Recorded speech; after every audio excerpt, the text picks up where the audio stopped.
오늘 주시는 말씀은 로마서 8장 12절에서 17절입니다.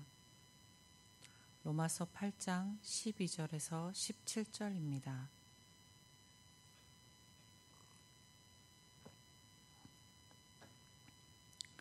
그러므로 형제들아 우리가 빚진 자로 돼 육신에게 져서 육신대로 살 것이 아니니라.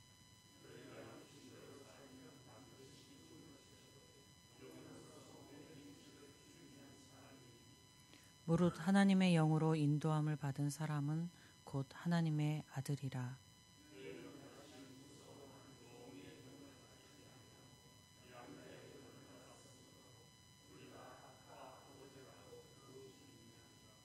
성령이 친히 우리의 영과 더불어 우리가 하나님의 자녀인 것을 증언하시나니 자녀이면 또한 상속자 곧 하나님의 상속자요 그리스도와 함께한 상속자니 우리가 그와 함께 영광을 받기 위하여 고난도 함께 받아야 할 것이니라. 아멘. 오늘 본문을 시작하면서 바울은 로마의 성도들을 향하여 빚진 자라 칭하고 있습니다. 성도를 빚진 자라 칭함에는 성도에게는 영적인 삶에 대한 의미가 있음입니다. 성도는 예수 그리스도를 통해 죄의 빚을 청산받았으며 성도 안에 성령이 거하심으로 새 생명을 부여받았습니다. 이러한 사실은 성도들에게 빚을 갚아야 할 의무가 주어진 것입니다. 성도가 빚진 자라는 사실은 변치 않는 진리입니다. 예수 그리스도를 믿는 우리도 빚진 자이며 이것은 변치 않는 진리입니다. 성도가 빚을 갚는 의무는 성육신대로 사는 것이 아니라 성령으로 몸의 행실을 죽이고 성령의 인도함을 받는 것으로 이행됩니다. 다시 말해 성도가 빚을 갚는 것은 육체의 소욕을 따라 살지 않고 성령을 따라 사는 삶을 사는 것이 성도가 빚을 갚는 것입니다.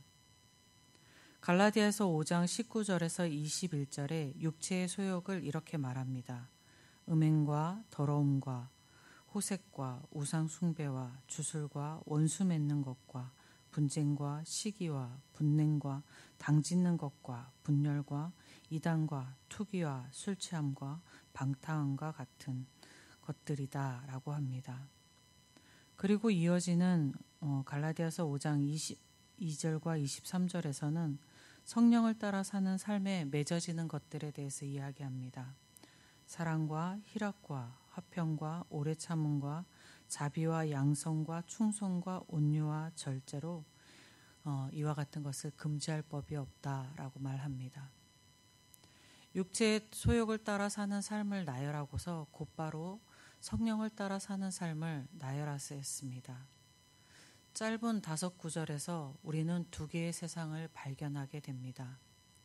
육체의 소욕을 따라 삶을 사는 그 인생에는 고통이 뒤엉켜 있음을 알 수 있습니다. 마치 그 삶은 지옥의 형상 같다라는 생각이 들기도 합니다. 반면에 성령을 따라 사는 삶은 그 인생에 평화와 화평이 가득 차 있습니다. 이것은 마치 천국의 형상을 느껴지게 합니다. 하나님을 모르는 삶은 끊임없이 육체의 소욕을 따라 살아갑니다. 풍족한 것 같으나 항상 갈급함을 느끼고 행복한 것 같으나 그 삶에는 참 평안과 참 평화가 없습니다. 여러분의 삶이 빛을 감는 삶, 성령을 따라 사는 삶으로서 평화와 평안이 가득한 삶이 되기를 주님의 이름으로 축복드립니다.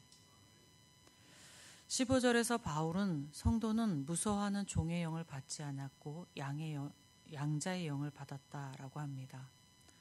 무서워하는 종의 영은 사람이 어떤 금기를 어기면 화를 당할지 모른다는 불안, 신의 노여움을 사서 심판을 당할 것이라는 공포심, 자신의 행위가 신의 노여움을 초래할 것이라는 등의 이유로 노심초사하는 마음의 상태를 의미합니다. 반면에 양자의 영, 바울 양자의 영을 살펴보면 바울 당시 로마 제국에는 양자 제도가 성행했습니다. 자녀가 없는 귀족들은 대개 다른 사람의 자녀를 자신의 양자로 삼았습니다. 이때 대개의 자신과 같은 귀족들의 자제를 양자로 삼았으나 때로는 자신이 부리던 종 가운데서 자신의 마음에 드는 자를 양자로 삼았습니다. 이것은 종에게 있어서 자신의 신분이 그 귀족의 종에서 아들로 거듭나는 대단한 영예스러운 일이었습니다. 양자가 된 사람은 법적으로 완전히 그 귀족의 자녀가 되었습니다. 그래서 옛 신분과 옛 이름은 아예 생각지도 않았고 양 아버지가 붙여준 이름으로 삽니다. 사회에서도 양자는 법적으로나 사회적으로 완전히 양부모의 자녀로 인식되고 대우받았습니다.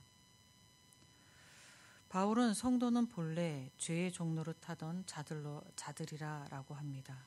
그리고 하나님께서 그들을 그리스도의 피값으로 사서 죄의 종노릇에서 해방시켜 주시고 더 나아가 하나님을 두려워하는 존재가 아니라 하나님의 자녀, 하나님의 양자로 삼아주셨다라고 합니다. 종이 주인의 양자가 되었을 때의 영예가 성도가 하나님의 양자됨의 영예와는 비교도 할 수 없는 것입니다. 성도가 하나님의 자녀됨은 세상의 어떤 영예와도 비교될 수 없는 영광스러운 일입니다. 하나님의 자녀된 성도는 하나님을 아빠, 아버지라 부릅니다.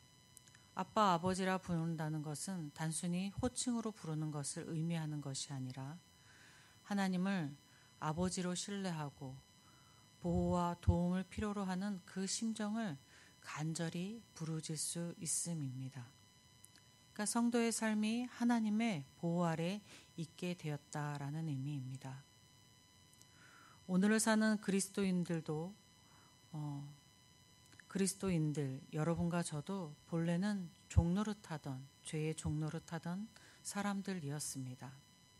그런데 하나님께서 예수의 피값으로 사시고 하나님의 자녀 삼아 주셨습니다.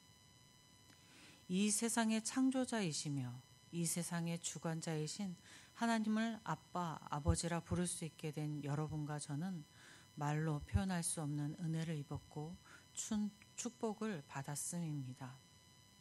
이 은혜에 하나님께 감사와 찬양을 올려드립니다.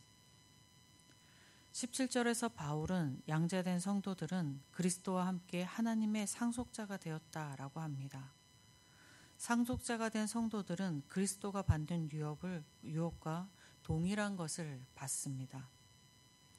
유업이 무엇이냐라고 생각하면 하나님이 주시는 그 유업은 하나님 자신입니다. 하나님 자신을 성도에게 주시는 것이고 또 이후에는 성도가 영원히 머물게 될 영원한 하나님의 나라를 우리에게 주심입니다. 이것을 바울은 영광이라 표현하고 있습니다. 그리고 성도들은 영광을 받는 것만이 아니라 고난도 함께 받아야 한다라고 바울은 말합니다. 예수님도 부활 승천하셔서 하나님의 우편에 앉으시기 전에 고난을 받으셨고 바울도 온갖 고난을 극복하며 하나님의 자녀로서의 삶을 살았었습니다. 예수님과 바울이 고난받는 이유는 이 세상에서 하나님의 뜻을 따르고 하나님의 의를 이루는 삶을 살았기 때문이었습니다. 이 사실은 성소가 하나님의 뜻을 따라 살고 하나님의 의를 이루는 삶을 살아갈 때에 고난을 당하기도 함을 이야기하는 것입니다. 그리스도인인 여러분은 하나님의 자녀로 하나님의 상속자들입니다.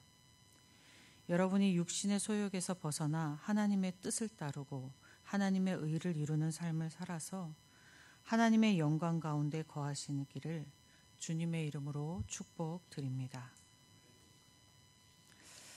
아버지 하나님 감사합니다. 죄의 종으로 살고 두려움에 떨려 살던 저희들을 아버지 하나님 예수 그리스도의 보혈로 자녀 삼아 주시고 아버지 하나님, 그냥 자녀가 아니라 예수와 동일하게 우리를 자녀 삼아 주셔서 예수님과 동일한 유업을 주시고 예수님과 동일한 영광이 이룰 수 있도록 인도하여 주시니 감사합니다.